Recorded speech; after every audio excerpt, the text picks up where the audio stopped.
Well, howdy, roofers, and welcome to Roofer Growth Hacks, the podcast that's dedicated to highlighting those in the roofing industry, learning how they overcame growth challenges with creative growth hacks, and connecting them with the others in the roofing industry. I'm your host, Chris Hunter, founder and chief marketing officer of roofingsites.com. I'm also the author of the Ultimate Guide to Digital Marketing for Roofers. Got a little story for y'all. Valerie Grandinetti is a powerhouse financial advisor who's transforming how businesses think about strategic financial growth. Prepare to unlock game-changing insights that will not only just improve your roofing company's bottom line, but will revolutionize how you approach financial planning and scaling. So be sure to listen up as Valerie shares some awesome growth hacks. Well, howdy, roofers, and thanks for joining us. We've got a special guest here today. Valerie, why don't you tell us a little bit about yourself and about your company? Okay, well, thank you, first of all, for having me, Chris. I really appreciate the invite. It's always nice to talk to just different individuals, especially in the service industry, which kind of leads into who I am. I am from the Houston, Texas area. I've been born and raised here. That's very unique, actually, in Houston because most people are transported here. And I grew up in a middle-class family, and my dad was an HVAC guy, so very much involved in the service type industries. And being that he didn't have a son, he had me. I was, of course, a daddy's girl, and just pretty much did anything and everything I could with my dad, which included working. So I got very intimately involved in learning things. I will never claim myself to be an AC person. I just know how to handle whatever tool it is he asked for. But what it did for me is just gave me that passion to help others that have that entrepreneur spirit and help them in a way where I can help them. And my area of expertise is in the accounting world and just understanding numbers and helping people run their business through numbers. Love it. Absolutely love it. So why don't you tell us a little bit about your company and how you help, other entrepreneurs? Yeah. So basically what I do is, as I mentioned, is I help people with making decisions based off of the data. And for a lot of people, accounting world is just very, very unfamiliar to them, especially with your service type industries. They have a skill, and accounting was not one of them. And so when you get a financial statement in front of them, whether that be a P&L or a balance sheet, they just really kind of glaze over and they just don't even know what it says. What does this mean? It's numbers, but it doesn't really tell them a picture. Yeah. And it doesn't tell them anything at all. And they have a hard time with that. And so what I do is I come in and I interpret that. I've had many, many, many years of experience of working with really large companies, a lot of them in the oil industry. And I learned how to, run companies by the numbers. And so I apply all of those years, which is, I don't want to date myself, but like well over 20 years of experience of running companies and businesses by numbers, and then being able to offer that to your entrepreneurs and other types of businesses that don't have that kind of support. Yeah. I kind of backfill that support for them. And so what we do is we'll interpret the financials and then help them make strategic decisions based off of what that data is telling us. And then, of course, it's just about measuring and, redefining the business and what works and what's not working, or, what should they be concentrating on from a financial view. Interesting. So just throwing this out here, the first time that I took accounting at Texas A&M, I failed miserably, right? And it was it was a different language to me. I wasn't a marketer even back then, I think, and it was just a completely different language to me. So when you're talking how to read a balance sheet and I had no earthly idea on that. So I failed miserably, had to end up taking it 2 more times until I got it good enough that the College of Business said, okay, now you can go to the next level here. So Right. And I hear that a lot. It's so funny because most people who are accounting majors do actually fail that first class. It yeah. is that introductory class, and it's Mhm. going to show you all of it's really the very fundamentals of how the Yeah. accounting world works. But what's intriguing, and first of all, I didn't fail it.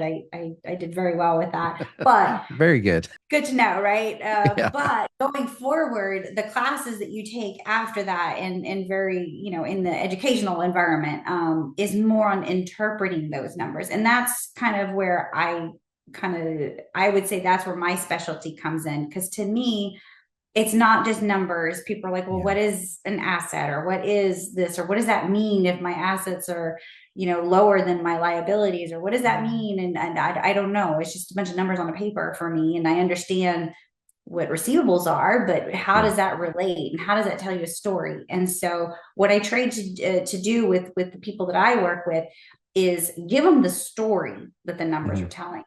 And so for me, it really does not matter if you're selling a service or you're selling a widget. I can look at those numbers and tell you a very defined story of your business and where you are, where you focus, what you need to be focusing on, what weaknesses you have, where your strengths are, and how to really build a solid and improve your business based just completely on the numbers. And just to me, it just tells me a story, and that's the area that I really love, and I'm very passionate about helping businesses with, because that's not a skill that most people Mhm. have.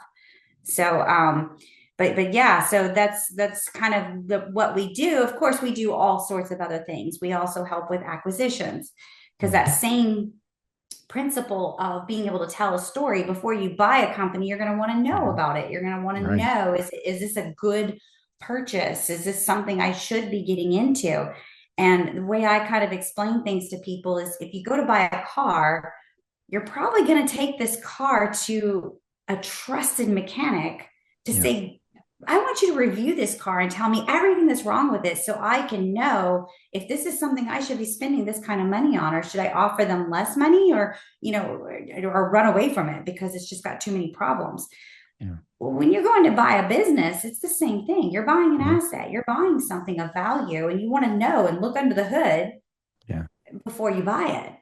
And that's one of the things that I do is I get under the hood and I Mm. look at that business from its financial view and tell you everything you need to know about it before you go and jump in and do something like that.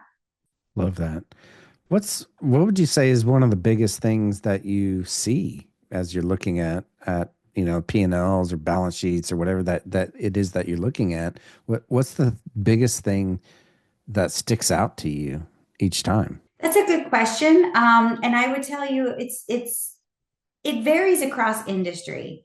But one of the things that I do see a lot is people not really paying much attention to some very fundamental things. Their cash flow, looking at their costs, looking at things like this.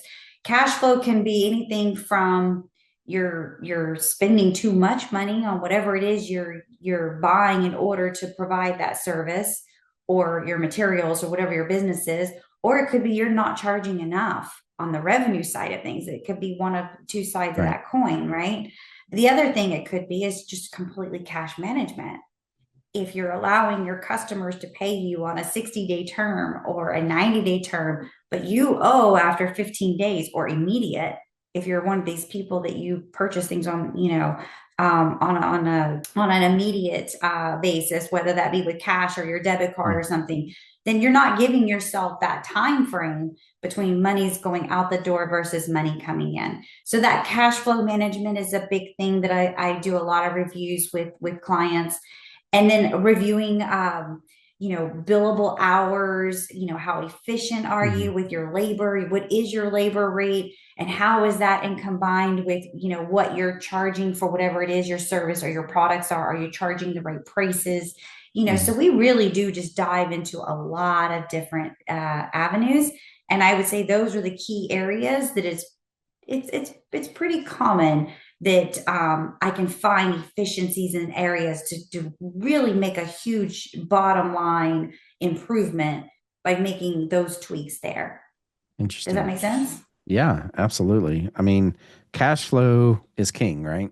I mean, I've heard Yes. that since I was in business, is making sure that you had enough cash on hand uh, to pay the bills, pay Yeah. payroll. it sounds so simple, but yet I see so many businesses that miss those opportunities. They say, well, it's standard to give a person a 30-day term for, for their receivables, Right. but yet they're okay with paying something. As soon as the bill comes in, we have to pay it. Why? Right. Or have you negotiated better terms? Have you ever negotiated? And Yeah. depending on the business, sometimes it makes sense to, negotiate a better term. And in exchange, you're going to buy stock and have inventory that you'll carry. So you have, efficiencies that can be gained there. So a lot of my background was in the manufacturing world. And so it Mm. became really, really important to understand all the different costs that go into Yeah. building out a product or a service. And so, I got really, really good at doing those types of data analytics and pinpointing things and being able to provide answers for big companies. And I apply that same knowledge to other companies, whether it be a roofing company or an HVAC company, or even someone who, sells an actual product. Mhm. We can apply those same principles to that, to into those details, and so they can make better decisions and then improve their financial position and their company. Love that. So, all right. One of the things that I commonly hit all the time as a marketer is that, and it's hard to kind of pinpoint until you start working with someone, is that they're just not charging enough, right, for their Um, services to afford the marketing that they need to get where they want to go, right? So, yeah. how do you identify that first of all, and what should they be charging in order to afford something like marketing? Well, I think that answer is very, very unique to the different companies and the different industries, and more specifically to where that company is in Mhm. its life cycle. So a company that is in its infancy stages, that it's trying to build that brand, it's trying to build the Mhm. market a strategy, they're going to be spending more dollars as a percentage of revenue than somebody who's already very well established. So Right. finding that balance comes down to where are they at, not only in their business, but what are they trying to accomplish? Are they introducing a new product? Are they trying to introduce something new? Or are they just new to this area? Maybe they're trying to expand into different locations. Then it's all going to come into play. So how much they should be spending is really going to come down to where are they at and what are they trying to accomplish. And I'm a big fan of measuring. Okay. So, wherever you end up, putting that pen down, okay, we're going to do this, that's fine. But give it a very specific set of rules and say, okay, we're going to do this for an X amount of time and we're Mhm. going to measure it and then decide, did we spend enough? Maybe the answer is we need to spend more in marketing. Maybe Mhm. the answer is, it wasn't in the right targeted area. And Right. so that's really, measuring it constantly and being able to look at what the results are of that Right. expense is going to help start to really narrow down. And then you'll find that sweet spot that's really working for your company. Yeah. You're getting the growth that you want. And you will find it.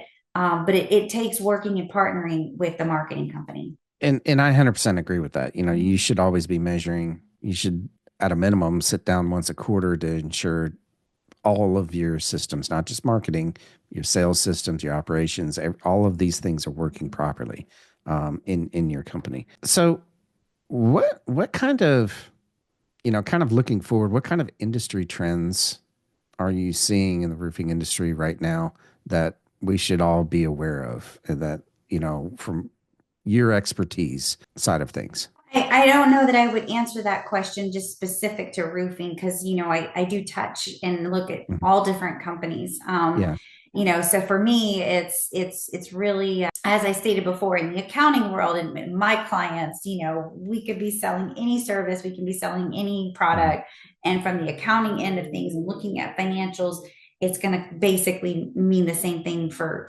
us and what we do and the services that we provide. What trends am I seeing? Well, we could have a conversation about like the bigger picture trend that really resonates with me. And that is that it's we're losing our labor Mm. supply in these industries. And I think that's a phenomenon of just the generation gaps and the Yeah. generational changes. There's not as many people in the service industries as they are exiting. Yeah. It's a growing breed or a aging group of individuals. I think back like to my father. My dad's now 70 years old. He Mhm. has retired. He no longer does this, and his age group, that's they're at that time frame where that's what they're doing, and I don't feel like we're getting that backfill Mm. of individuals going into these industries. And so, Right. in my opinion, over time, the demand for this skill is just going to continue to grow. And so I feel that this is going to become a very, very high demand industry in the roofing as well, because that's just one of those skill sets that's just not being fulfilled. Yeah. And so they're going to become more and more valuable. So that hourly rate is going to go up just simply from the supply demand side of things. Yeah. 100%. So what's interesting is that recently I heard a talk by a guy named Greg Crabtree, who wrote Simple Numbers Straight Talk, and he talked to this labor shortage, right? And how it's going to increase not only prices and all that kind of stuff, and his where he said we've actually been in this since pre-COVID era, right? Um, Yes.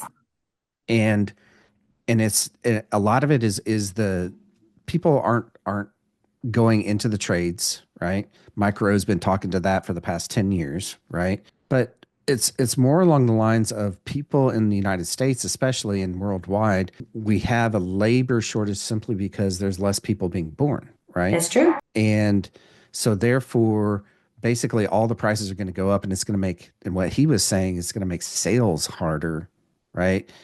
In the future. And it's not a recession type thing. It's more that a labor shortage type thing. So anyway, that kind of talks to, what you're talking about there with the labor shortage. I 100% agree with that. Yeah, yeah, absolutely. We're seeing it across the board.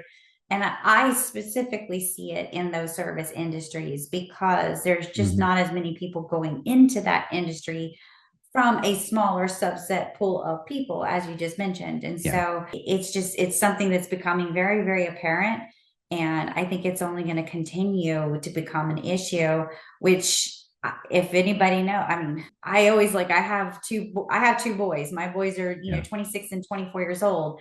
And I'm telling them, like, if you have a choice right now to pick a service industry, because that is Mm. going to be the more valuable skill to have moving forward. You will become 100%. very, very, very valuable.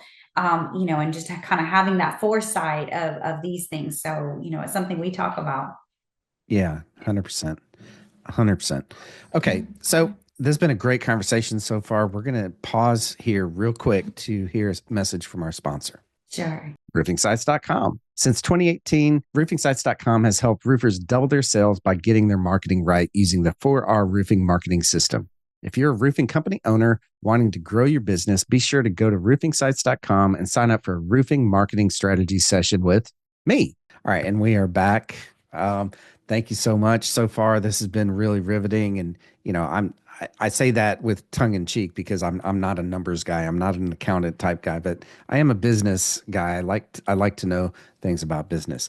So with that being said, we're going to be going into our lightning round. Okay. And there's one rule only in the lightning round. And that is basically you have 1 minute or less to answer each of these questions. You ready, Valerie? Yes. All right, I'm All right. ready. Okay. All right. Pressure's on, right? Okay. Number one, what is your favorite personal hack? This could be a book, podcast, whatever. Anything goes. It's Roofer Growth Hacks. My favorite personal hack is watching and getting caught up on Netflix while I'm doing cardio in the morning. Netflix plus cardio. All right. I like It makes that. the cardio go by much faster and you get caught up on your shows. Love that. Love that. I've got to listen to like music or something like that when I'm doing that. But, hey, whatever. That's cool. All right. Number two, what is your favorite business hack? This could be a book, a podcast, whatever. Anything goes here. Being that I'm a numbers woman, I would say making your AR, your AR match your AP in terms of days And so what does that mean? I think we touched on this earlier. However much you're extending out your terms to your customers, try to make sure you're matching that with your vendors. If you can Love get that. dollar for dollar, your margins in between becomes your not only your profits but becomes your cash flow. And so it's the easiest hack you can implement and very easy to do so, and it's easy to understand.